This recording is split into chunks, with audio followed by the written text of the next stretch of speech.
Based on the given information, determine which pairs of lines, if any, are parallel. If none are necessarily parallel, write none. So A, the measure of angle 2 is equal to the measure of angle 7. So that would be these two angles right here that we would be looking at.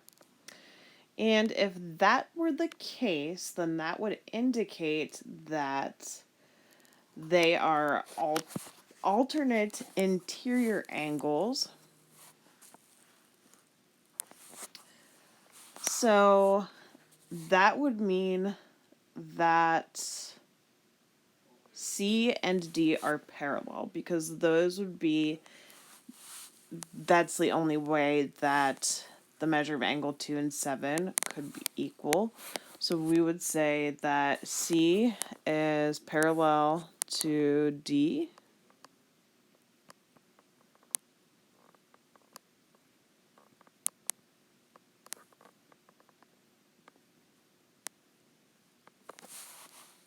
Okay. Part B, the measure of angle 3 is equal to the measure of angle 11. So we're looking at 3 and 11.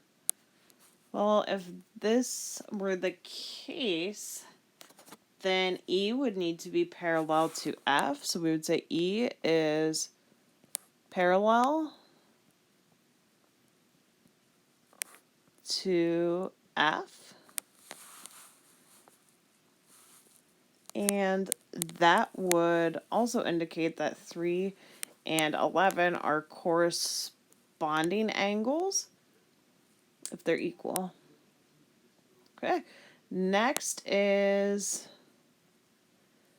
the measure of angle 1 is equal to the measure of angle 12. So we have angle 1 and we have angle 12 down here.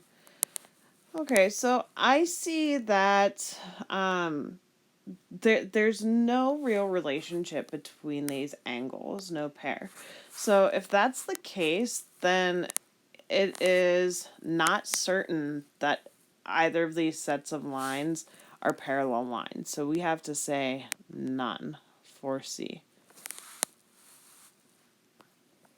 Okay, next I have the measure of angle 13 is equal to the measure of angle 12. Well, if 12 and 13 are equal, let's see.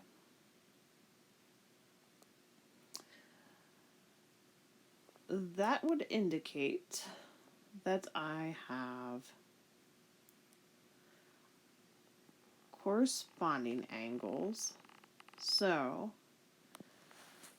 that would mean that my line C is parallel to my line D. All right, and finally, the last part, part E.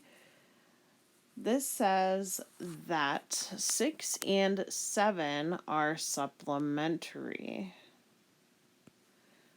Now, what that means is that 6 and 7, when we add them together, would equal 180 degrees. And if this is the case, then that would mean that C and D would have to be parallel.